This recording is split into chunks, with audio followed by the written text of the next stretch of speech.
일본의 소녀상 파상 공세 속에 1년 전 타결된 위안부 합의 내용도 재조명받고 있습니다. 당시 논란을 낳았던 일부 합의 내용들이 소녀상 갈등으로 불거져 나왔다는 지적도 나오고 있습니다. 이준삼 기자입니다. 2015년 12월 28일 한일 양국은 한 해를 며칠 남겨두고 위안부 합의를 타결지었습니다. 위안부 문제가 첫 공론화된 지 24년 만의 일이었습니다.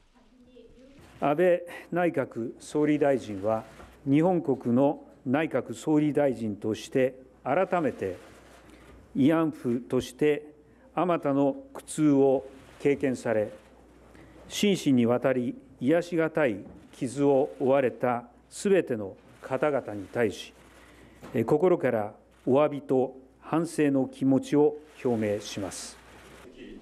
일본이 법적 책임은 포함되지 않았지만 우리 정부는 일본이 도의적 등의 수식 없이 책임을 명확히 인정한 첫 사례로 평가했습니다. 그러나 최종적, 불가역적 해결, 우리 정부의 소녀상 해결 노력 등의 합의 문구는 일본의 역공의 빌미를 줄 수 있다는 지적까지 나오면서 논란이 적지 않았습니다. 일본 정부가 출자하기로 한 위안부 피해자 지원금 10억엔의 성격도 불분명했습니다.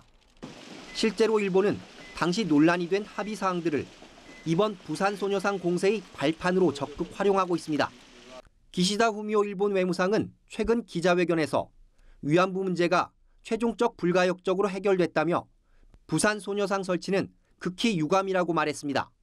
스가 요시히데 일본 관방장관은 합의 위반을 거론하며 한국 정부가 소녀상 문제 해결을 위해 노력하기로 한 부분을 적극 부각했습니다.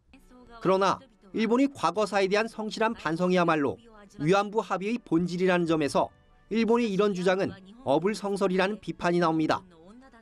아베 신조 일본 총리는 위안부 피해자들에게 사죄의 편지를 보내는 것은 털끝만큼도 생각하지 않고 있다고 밝히며 한국 사회의 공분을 샀습니다.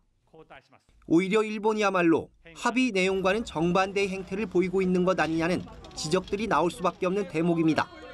연합뉴스 TV 이준삼입니다.